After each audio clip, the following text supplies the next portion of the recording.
Hey, bonjour à tous, on se retrouve aujourd'hui pour un update lecture. Donc je vais vous présenter 5 à 6 livres que j'ai lus il n'y a pas longtemps.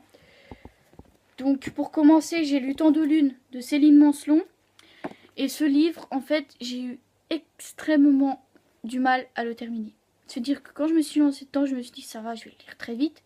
Parce que quand c'est des livres qu'on me prête, bien entendu, je les lis vite. Seulement, j'ai traîné en longueur pour le lire, j'ai eu extrêmement de mal à le terminer. J'en ai parlé avec la personne qui me l'a prêté et elle m'a dit écoute, si tu as eu du mal à terminer le tome 1, je ne te prêterai pas le tome 2. Et je pense qu'en fait, il vaut mieux qu'elle ne me prête pas. Et donc, j'ai aussi lu la duologie, The Book of Ivy. Donc, quand j'ai lu The Book of Ivy, en fait, je l'ai lu directement après Temps de Lune, parce que j'avais besoin de me changer les idées, clairement. Parce que voilà, je me suis dit, c'est bien, mais comme il faut que je change. Donc, en fait, c'est un livre qui est sorti par Lumen. On me l'a prêté également. On m'a prêté aussi le tome 2 que j'ai lu à la suite du premier tome. Donc, c'est l'histoire de Ivy, donc, qui va se marier avec le fils du président, donc, qui s'appelle Bishop. Mais en fait, sa mission à elle, c'est de le tuer. Donc, elle peut pas tomber amoureuse, elle peut pas, ne serait-ce que l'apprécier un tant soit peu, vu que son but à elle, c'est de le tuer. Donc, dans l'histoire, on va découvrir petit à petit qu'elle va tomber amoureuse de lui, sans qu'elle le veuille, bien entendu. On ne décide pas de tomber amoureux comme ça d'un claquement de doigts. Et on va découvrir qu'en fait, au bout du compte, elle veut plus le tuer. Et donc, voilà. Donc, ensuite, j'ai lu The Revolution of Ivy, donc toujours de Amy Orgel aux éditions Lumen. Donc, c'est la suite. Donc, on découvre donc elle a fait quelque chose à la fin du tome 1 qui fait qu'elle se retrouve donc, derrière la barrière de sécurité, donc derrière la barrière qui leur sert, on va dire, pour leur empêcher de sortir de la ville où ils habitent. Et donc on découvre que maintenant elle est plus Ivy Latimer, elle est plus Ivy Westfall, elle est juste Ivy et elle va devoir donc dans le monde post-apocalyptique, on va dire, parce que c'est un peu ça dans lequel elle va devoir découvrir à vivre d'elle-même, à trouver ses propres moyens pour se nourrir, boire, boire, se laver, trouver des vêtements, pouvoir s'en sortir sans se faire manger par toutes les bêtes qui traînent dans le coin, on va dire. Donc, j'ai ensuite terminé, parce que j'avais commencé avant de lire les 3 livres que j'ai lus là. Donc, j'ai terminé Amnesia de Jennifer Rush aux éditions Albin Michel Wyse.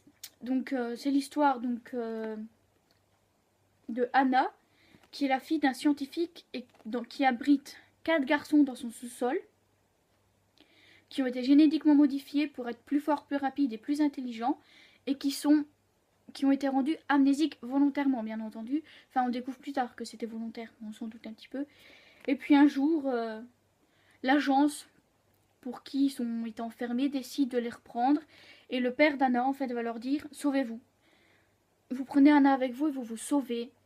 Vous faites ce que vous voulez, vous vivez votre vie, mais vous vous sauvez, vous ne revenez plus jamais ici. Vous n'entrez plus en contact avec l'agence, mais vous savez bien que l'agence, ça va pas les laisser partir comme ça, aller en mode ouais, allez hop, tout le monde se casse. Non, bien entendu, il faut pas non plus croire que tout est rose. Hein. Donc ils vont se faire poursuivre par l'agence un peu partout où ils sont. Ils vont également chercher à, comme ils arrêtent leurs médicaments, ils vont donc tout doucement revoir leurs souvenirs remonter. Surtout un du nom de Sam, qui en fait, on découvre à la fin de l'histoire qu'il est extrêmement lié à Anna et pas de la manière qu'ils pensent tous les deux. Donc voilà. Donc j'ai ensuite lu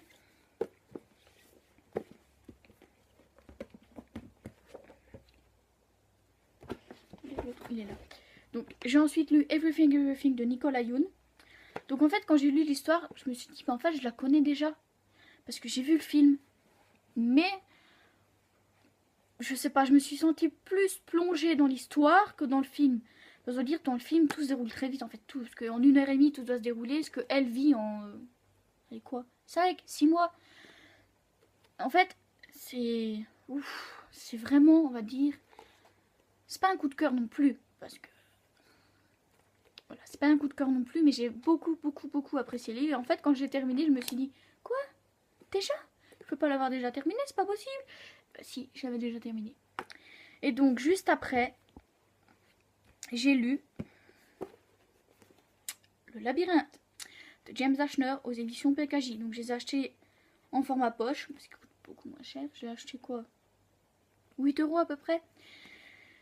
Donc une amie m'a dit oui, fais attention parce qu'à partir du tome 2, c'est quand même vachement différent du film.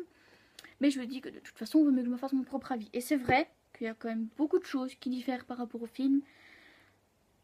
Mais je trouve que c'est pas si dérangeant que ça en fait. Parce que je veux dire, à partir du moment où on connaît le film, c'est vrai qu'il y a quand même pas mal. C'est vrai qu'il y a quand même quelque chose, je veux dire quelques petits trucs qui changent, mais c'est pas non plus extrêmement dérangeant. Je veux dire, voilà, c'est pas non plus oh, ça va, ils ont changé totalement le livre. Non, non, bien entendu, ils vont pas dire on va juste prendre le titre et après on fait ce qu'on veut, on va les foutre dans un labyrinthe comme ça, les hop.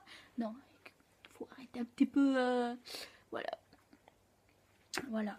Mais en fait, quand je l'ai commencé, on va dire, juste après ma lecture d'Everything, Everything. En fait, j'ai lu ça, donc Everything, Everything, et 5 minutes après, j'ai commencé le labyrinthe. Il était passé minuit, et je me suis mis à lire le labyrinthe. J'ai lu les 30 premières pages, puis je me suis dit, oh, faut que j'aille dormir quand même.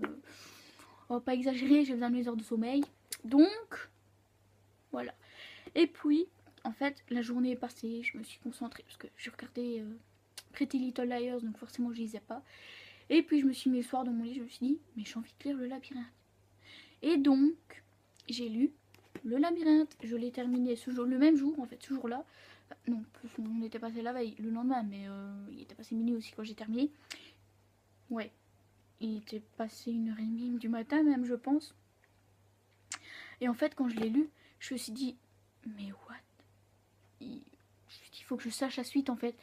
Même en ayant vu les 2 premiers films, je me suis dit, ah, faut que je sache la suite. Et donc, j'ai commencé le second tome.